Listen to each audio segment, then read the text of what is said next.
Hi everyone and welcome back to my top 50 board games of all time.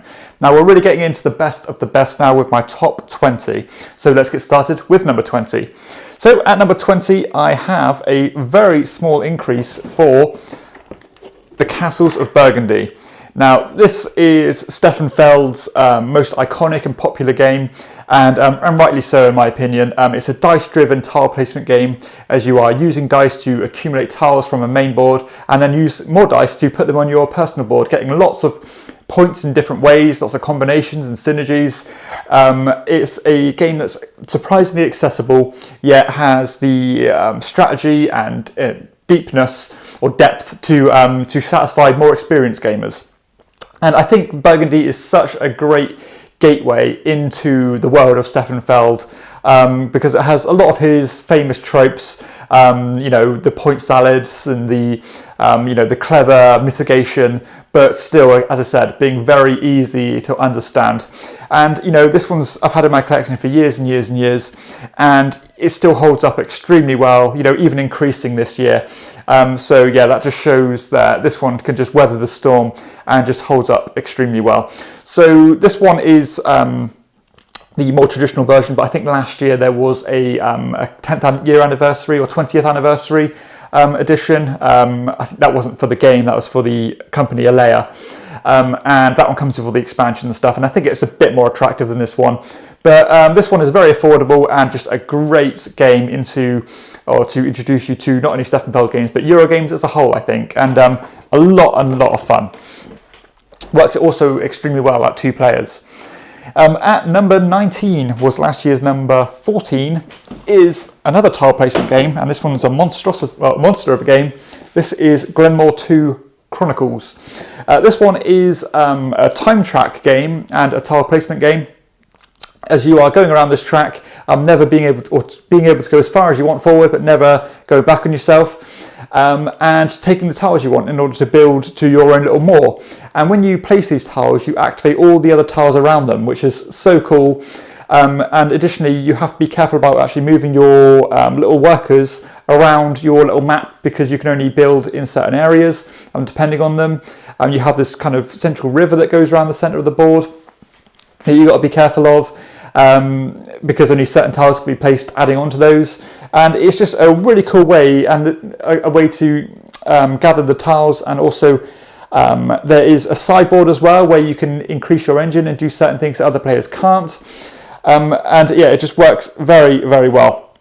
The scoring on this one is quite interesting as well, because everything is scored in comparison to how well the other players are doing. So say for example, I had 3 barrels and my opponent had 5. The score would be based on the difference of the 2 between them.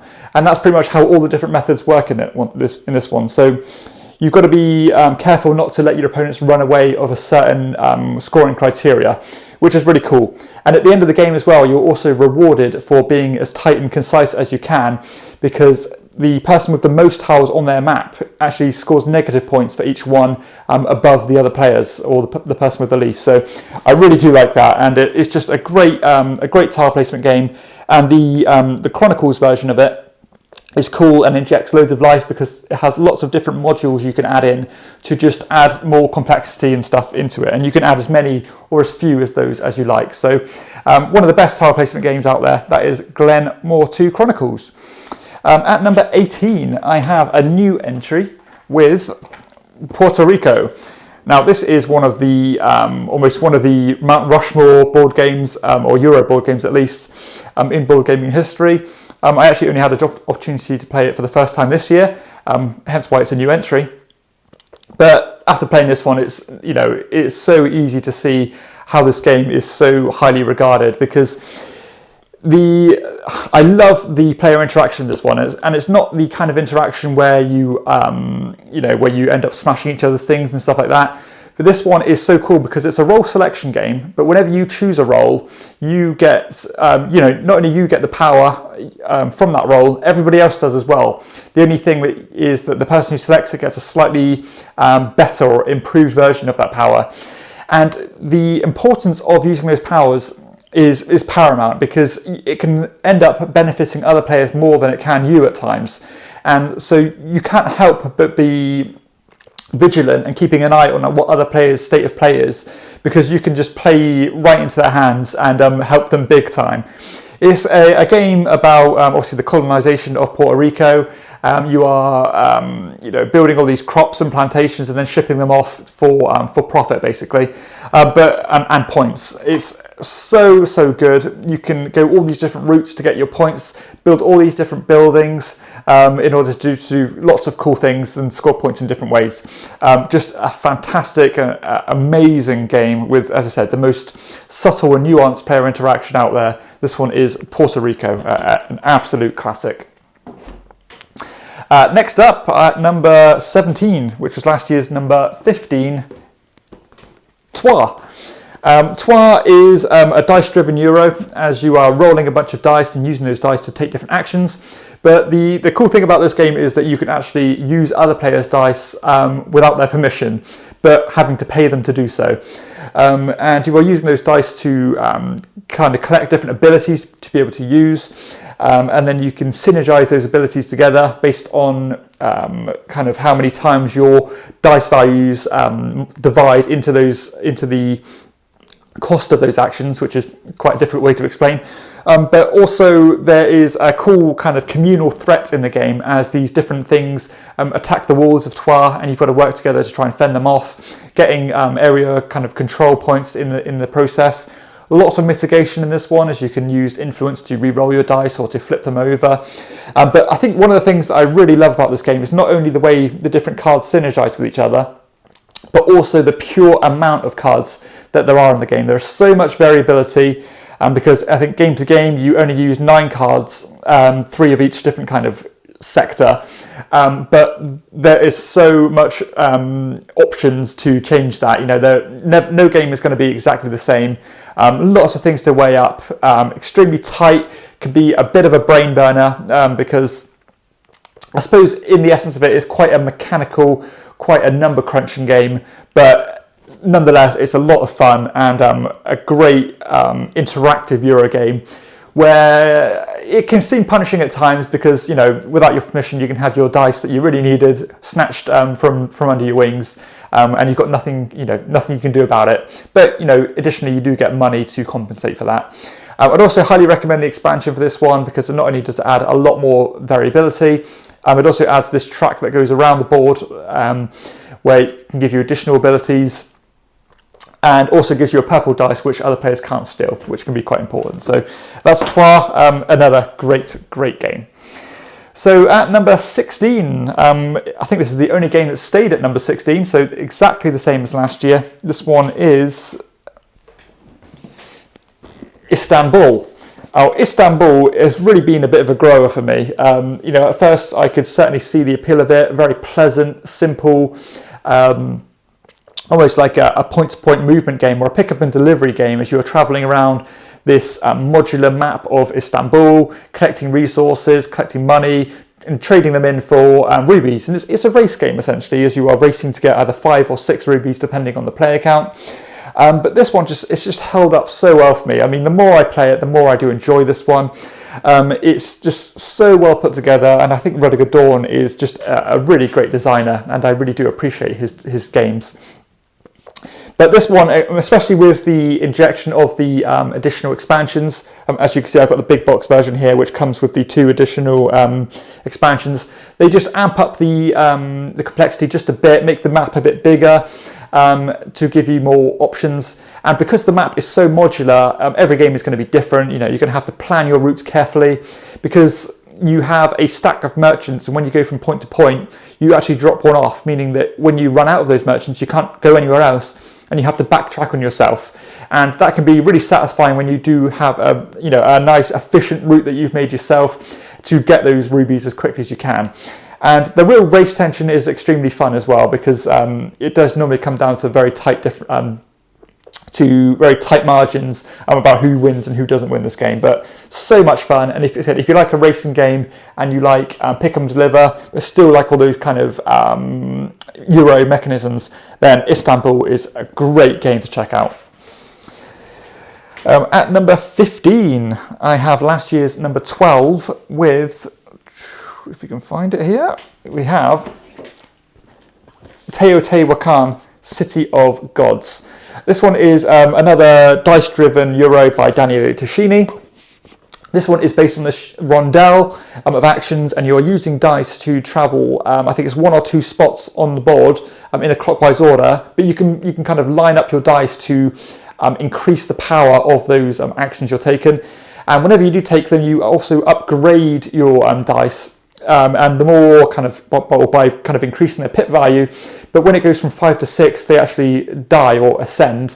And you get an additional bonus, such as unlocking another dice, or getting a bunch of food, which is kind of or cocoa, which is your driving force of the game. And you are essentially trying to climb a bunch of tracks, temple tracks, the Avenue of the Dead track. You are building this awesome 3D structure made of these tiles in the center of the table, trying to match the symbols and stuff, which again can give you points in lots of different ways and help you climb the tracks further. Loads of synergies and combinations in this one. It really is I suppose it's leaning towards the heavier side of things, but once you get your head around how everything works and the order of play, it actually flows quite nicely. And as I said, the way that the bonuses you get combine off each other is so satisfying, because you can maybe ascend, which lets you climb this track. That track gets you a mask. Those masks count towards your scoring at the end of the game, and loads of different combinations that piggyback off each other, and I really do like that. Additionally, there is an expansion for this one, or a couple of expansions now, which again increase the replayability, because you can have your own unique player powers, and it also increases the amount of technology you can have. And those technology are basically your engine building side of the game, where you can get benefits for doing certain actions and do things more efficiently. Great game. It's all about climbing tracks. I really do like the aesthetic of this game as well. I think the board looks really impressive, and more importantly, the table presence of the game is fantastic. So that is Teotihuacan, City of Gods. A fantastic game, and also has a really good solo mode for that one as well. At number 14, I have another game from this year. This is another Feld game with Bonfire. Bonfire is, I said, one of Feld's 2020 releases, and I was absolutely blown away with this one. I had high hopes for it anyway, because it was touted as kind of a throwback to his more heavier style of games. I think recently he's made games on the lighter side of things, such as Carpe Diem and stuff like that, which I wasn't so keen on. I did like them, but nowhere near as much as I like games like this. This one is quite an out there theme, where you are trying to complete these different missions and to relight these bonfires.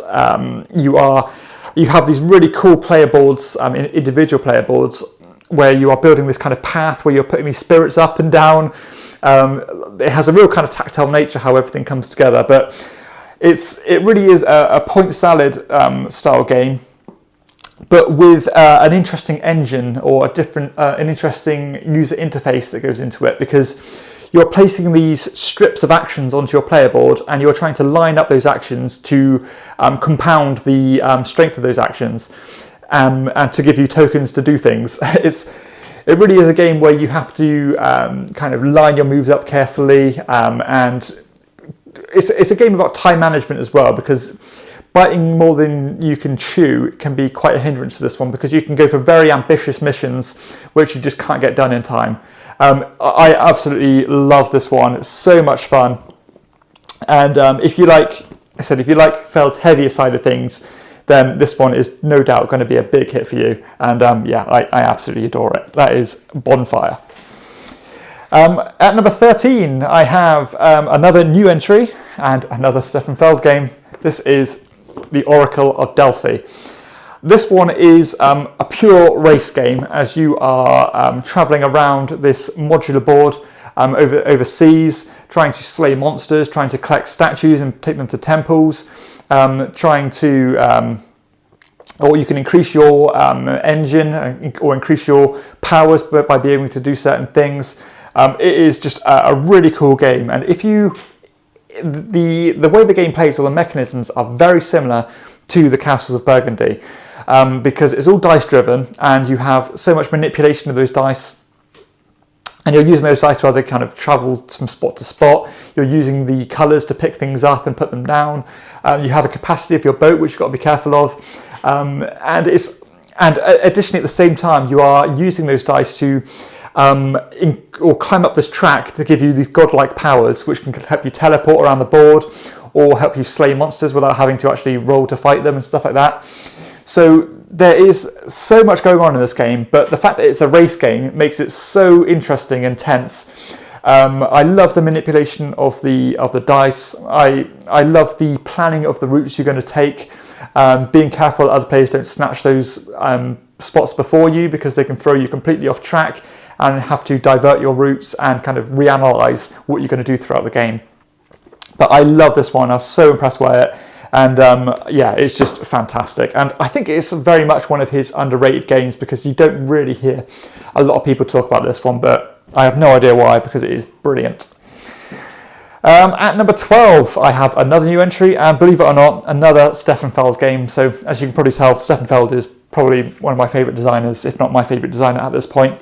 This one is Amerigo.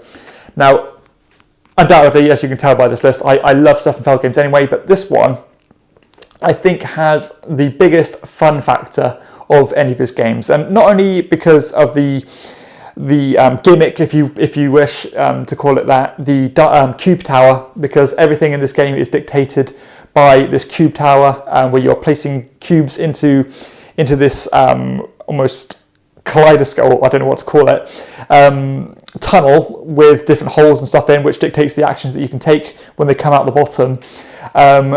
That's a really cool kind of toy factor and a real tactile part of the game. But the game has, it has tiles that you're placing to cover these islands. You're traveling around the map. You are fighting off pirates by collecting these cannons. You are getting unique powers and your own little engine as you're climbing on a separate track. Points in lots of different ways in this one. There's a tension about claiming the islands as your own, trying to cover those islands with your own tiles. It's just absolutely brilliant. It's so much fun. Not the nicest game aesthetically. I think it looks a lot better in person than it does in pictures. But nonetheless, this is just brilliant fun. So addictive. I think this is one of the only games where when we got to the table, we just wanted to play it again and again and again. And that's strange for a game that takes 90 minutes to play. But yeah, a huge hit for me. And a bit like Delphi, not really touted as one of Feld's best games, but I definitely think it is more up there for me. So that is the Oracle of Delphi, the Amerigo at number 12. And finally, for this portion of the list, at number 11, I have another new game with Newton. Now, Newton is by Simone Luciani and Nestori Mangoni, who are part of the kind of Italian designer conglomerate. This one is a game that came out with, I think, a bit underwhelming fanfare, but it's so tight and so smooth, as it's a card-driven game where you are playing, these cards in order to take certain actions. But as you are building up these actions or taking each action on your board, if you play a certain type of card after another, not only do you get the power of that card, you get the power of the one before it as well. So you can compound your actions to do things a lot quicker than if you didn't. And you're using those actions to travel around a map of Europe, going to different universities, collecting information, and you are trying to climb up different tracks to get money and stuff like that. And also this board of, I suppose it's like a knowledge board or a science board, as you are kind of getting more endgame scoring opportunities or bonuses. But what I love about this game is the scoring method, because you actually take a separate action to place books on your bookshelf based on the different universities and landmarks that you visited on the separate board. But as you collect these different kind of rows and columns of books, you are triggering or collecting different points that you're going to score at the end of each round, and they are going to add on to one another. So it has this real kind of snowballing effect about how many points you're going to get, and expediting getting those points as quickly as you can give you the leg up on your opponent. At the end of each round as well, you're taking one of the cards you've played and tucking it under your playboard, not only losing the ability of that card, but also increasing your potency of cards of that type going forward as well. So it's just so well put together, completely compact, very tight and kind of self-contained game that I would play anytime. It is just so much fun. Again, lots of variability in this one because all the different tiles and bonuses and stuff are separate tiles, so you can kind of shuffle them around and put them in different spots, making them feel very, very different. But yeah, I love this one, and it's just, again, quite an accessible game, but with lots of strategic depth and lots of routes to go down. That is Newton at number 11. So I hope you've enjoyed this portion of my top 50 games of all time. If you have, please hit like and subscribe to my channel, and check out my other videos too. Obviously check out my next video, which will be my top 10 board games of all time. So for everyone else, I'll see you next time on Chairman of the Board. Bye.